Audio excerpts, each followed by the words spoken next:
हम थोड़ा पीछे मुड़कर देखते हैं मान्यवर, जब वंदे मातरम के 50 साल हुए तब क्या हुआ? वंदे मातरम के 50 साल हुए, देश आजाद नहीं हुआ था। और वंदे मातरम की स्वर्ण जयंती हुई 1937 में। तब जवाहरलाल नेहरू जी ने वंदे मातरम के 2 टुकड़े कर उसको 2 अंतरों तक सीमित करने का काम किया। कांग्रेस पार्टी की 50वें साल में जो एक प्रकार से वंदे मातरम का महिमा मंडन करने की पद्धति थी,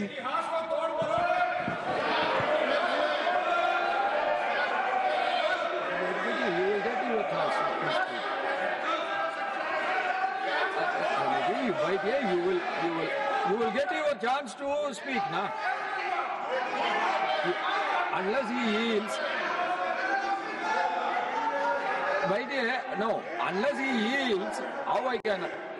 Unless he yields, how I can? मान्यवर, 1 मिनट में उनको बहुत समय दिया गया, अपने समय पर बोले ना, मुझे कोई आपत्ति नहीं। आपका समय, खड़गे साहब आपका समय आएगा। Garge ji, सभापति you are going to get your time. Please wait. Garge ji, you are going to get your time. Please wait. Let him speak.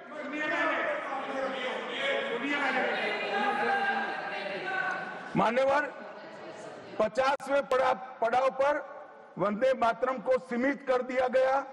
वहीं से तुष्टीकरण की शुरुआत हुई और वो तुष्टीकरण जाकर देश के विभाजन में मान्यवर, मेरे जैसे कई लोगों का मानना है, कांग्रेस पार्टी को पसंद आए ना आए, अगर वंदे मातरम के तुष्टीकरण की नीति के तहत 2 टुकड़े न करते तो देश का बंटवारा नहीं होता और देश पूरा होता। मान्यवर, 50 साल के बाद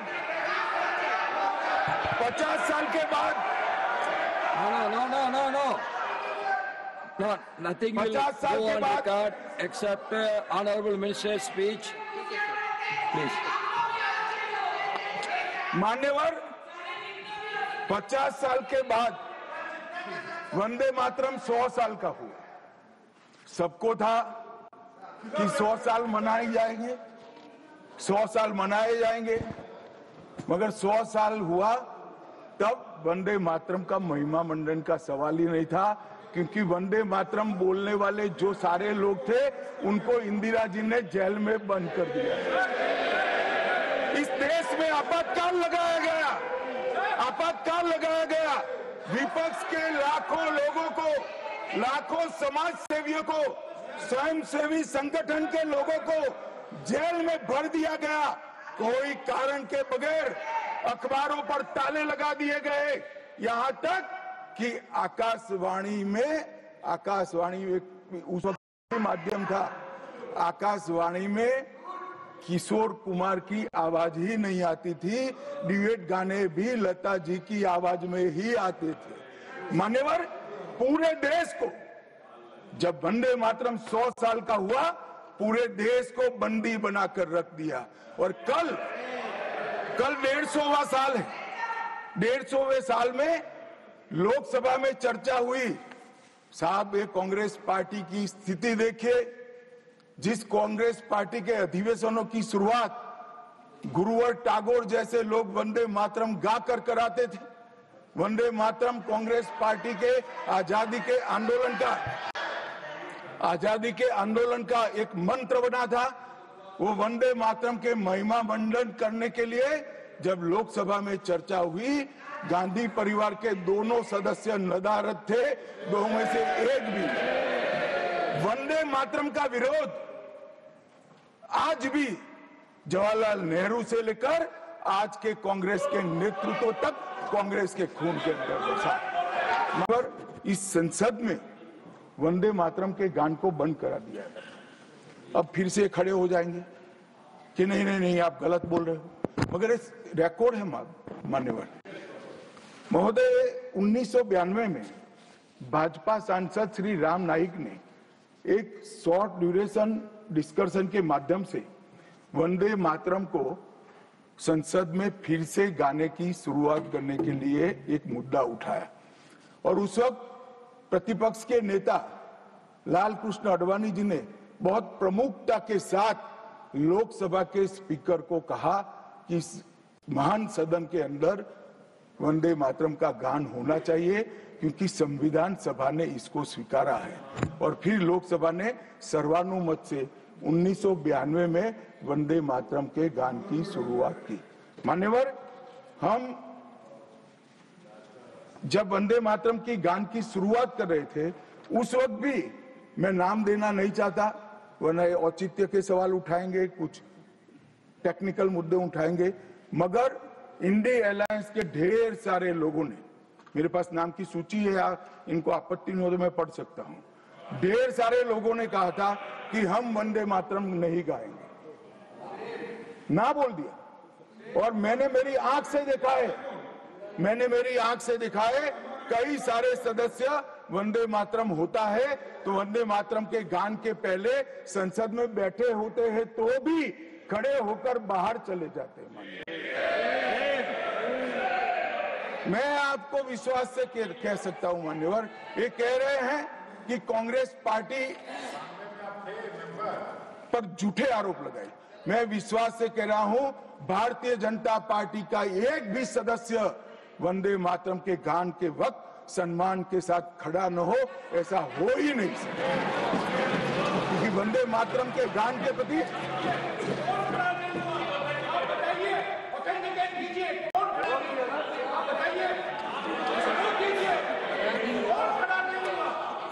आप बैठिए, आप बोथ बैठिए प्लीज, आप बोथ बैठिए प्लीज, बैठिए please. You will get your chance to speak. You can say your opinion when the turn comes to you.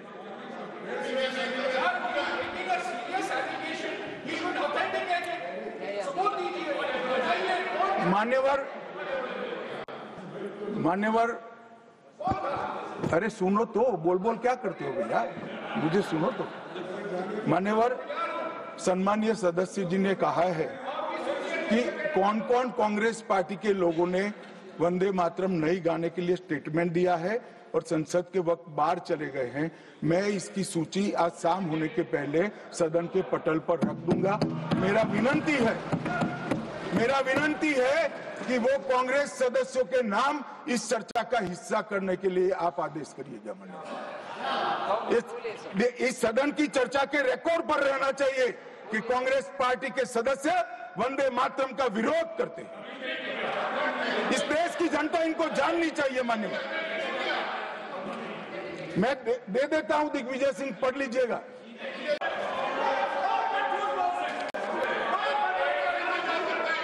मान्यवर, प्लीज आप बैठिए। मान्यवर, मैं तथ्यों के आधार पर कहता हूं, कांग्रेस पार्टी की एक नेत्री ने बैठ जाओ रामदास,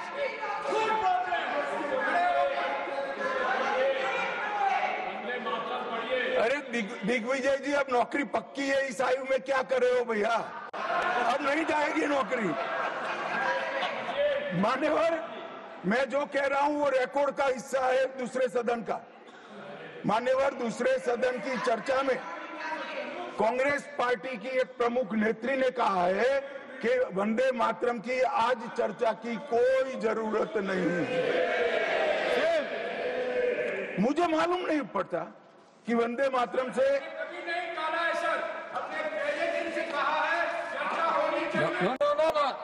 नेत्री क्या कहा। रमेश जी प्लीज बैठिए, प्लीज आप बैठिए जी। साहब, माननीय सदस्य जयराम जी का प्रॉब्लम है कि वो सिर्फ विपक्ष की ही बात सुनते हैं, अपने नेताओं की बात को सुनते नहीं है। मैंने ऐसा नहीं कहा, आपने कहा है। मैंने ऐसा कहा कि लोकसभा में चर्चा में कांग्रेस पार्टी की एक प्रमुख नेत्री ने कहा है कि अभी इस समय वंदे मातरम की चर्चा की कोई जरूरत नहीं। ये रिकॉर्ड पर है, रिकॉर्ड पर।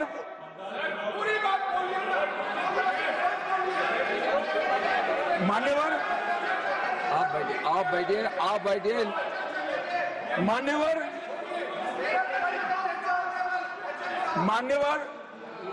जिस गीत को, जिस गान को महात्मा गांधी ने राष्ट्र की शुद्धतम आत्मा से जुड़ा हुआ गीत कहा, बिपिन चंद्र पाल ने एक राष्ट्र धर्म है जिसमें राष्ट्रभक्ति और कर्तव्य दोनों समाहित है, जिसकी अभिव्यक्ति वंदे मातरम करता है, वो वंदे मातरम का टुकड़ा करने का काम भी कांग्रेस पार्टी ने किया था।